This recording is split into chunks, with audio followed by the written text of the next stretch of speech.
Hello, how's it going? Hello to all the mathletes. Today we are doing scientific notation. So it's going to be kind of like the second lesson in Unit 5. So in our notebook, right, we always write the date and then the title of the notes, which is Converting Scientific Notation. Now, for our actual notes today, we're going to be doing a foldable. So, this is the foldable that you're looking for, where it says standard notation to scientific notation, and then scientific notation to standard notation. So, this is the foldable that you're looking for. Um, Obviously, you're going to rip it out, fold it in half, and it tells you where to glue into your notebook. And so, it's going to end up looking like this. So I had to turn it sideways, but this is what it ended up looking like. So you fold it in half, and then you can flip these flaps up on either side. Okay, so if you have not made that yet, go ahead and do that before you continue with the rest of the video. If you do have it made, then let's go on to filling it out. Okay, so let's look over here. So this is the inside of our foldable. So we're going to take some notes here first. Oops, that's not what I wanted to do. That's funny. So we're going to take some notes here first. So you guys know scientific notation. You've used it in science. You've looked at it multiple years in math. So this should just be hopefully a quick review on scientific notation. Okay. So if in scientific notation you have a positive exponent, that means that you're going to move the decimal to the right, which then obviously means if you have a negative exponent, you'll move the decimal to the left. So think of a number line, right? Like positive numbers go in the right direction and then negative numbers go in the left direction. Okay. And then that's if you're going from standard notation to scientific notation. If you're going from scientific notation to standard notation, okay, you're going to move the decimal to make the number in the ones place greater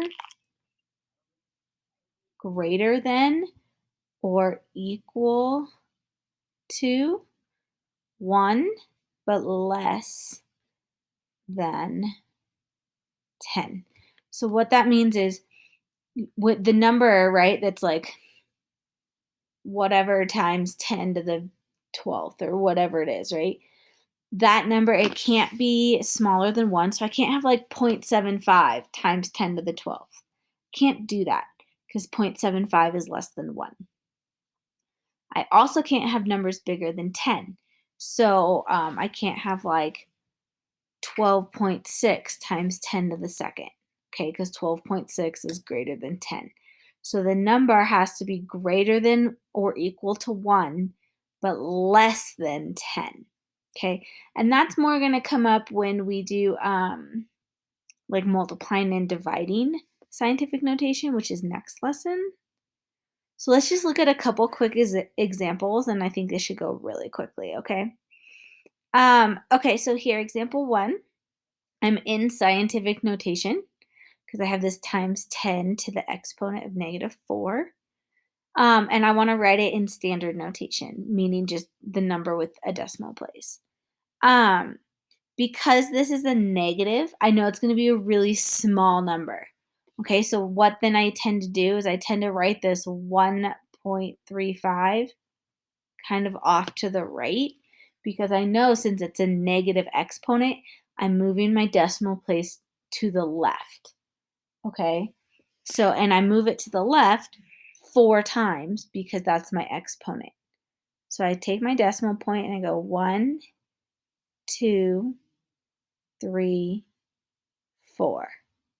And all of these empty spaces, I fill in zeros.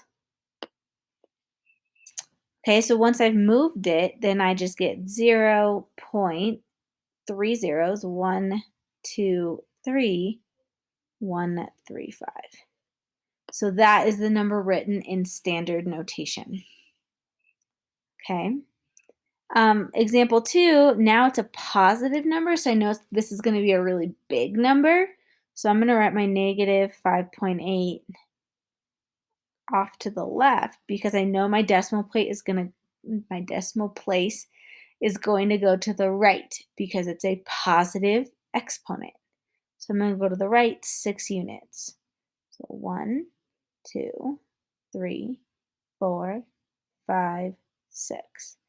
And again, I fill in zeros. So that means I get negative 5,800,000. And then you can put in the decimal places to help you read it a little bit easier. And that's it. So just knowing if it's a negative exponent, it's going to be a small number. If it's a positive exponent, it's going to be a big number. I tend to think of like, okay, if it's a positive exponent, it's really, really big. So I think of like money, right? Like big numbers and money is a positive thing.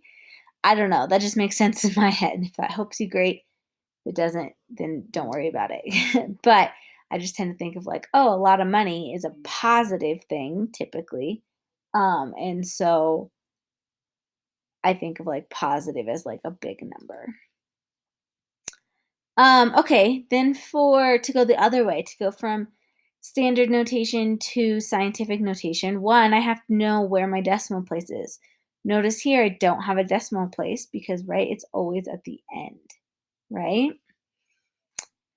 And then I have to remember that I need my number to be bigger than 1, bigger than or equal to 1, but less than 10.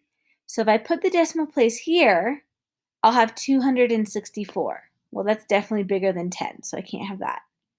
If I put it here, I'll have 26.4, which is still bigger than 10. So I have to have my decimal place here at 2.64 because 2.64 is greater than or equal to 1, but less than 10.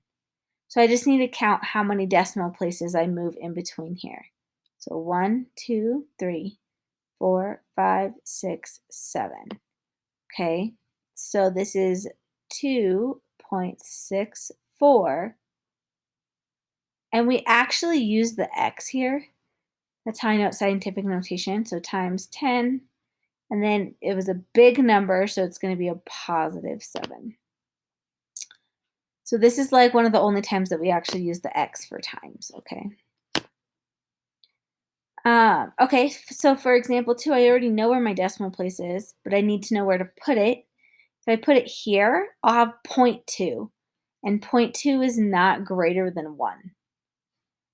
If I put it here, I'll have 2.0, which is greater than 1 and less than 10. So I just need to count now. 1, 2, 3, 4, 5, 6. So this gives me 2 and the decimals after the 2, so 2.0 times 10, and since it was a small number, it's going to be negative 6. You don't have to write the 2.0. You can also write 2 times 10 to the negative 6. Say or. Okay, so you can do either one. It doesn't really matter, right? Remember that if the decimal place is at the end of a number, you don't always have to write it.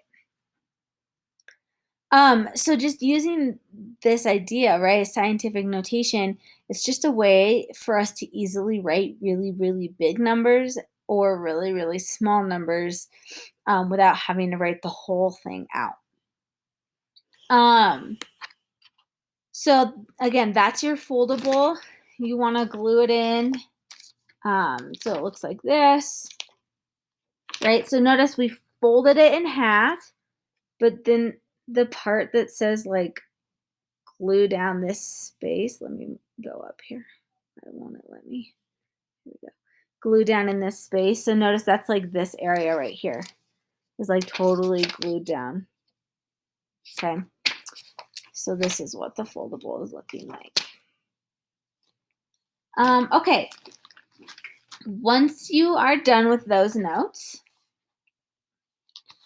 then we have a little bit of practice, and I mean a very little bit of practice, okay? So here is your practice. Now, you have two options. You can cut this out and put this in your notebook so that you have extra examples when you can use your notebook on the test. Or you can leave it in here and just submit it on Google Classroom like normal. Um, but sometimes it's nice to have those extra examples in your notes, okay? But this is what the practice looks like. There's 12 problems, and all you're doing is converting it from from scientific notation to standard notation, or from standard notation to scientific notation.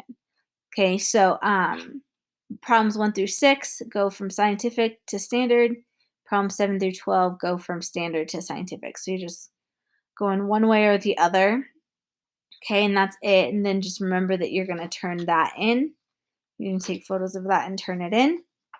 And then make sure that you have your foldable done. Short and sweet notes today, you guys. Really, that's it. And then in our next lesson, we will look at multiplying and dividing these numbers when they're in scientific notation. If you need any help or if you need anything, make sure you reach out, and I'll talk to you later.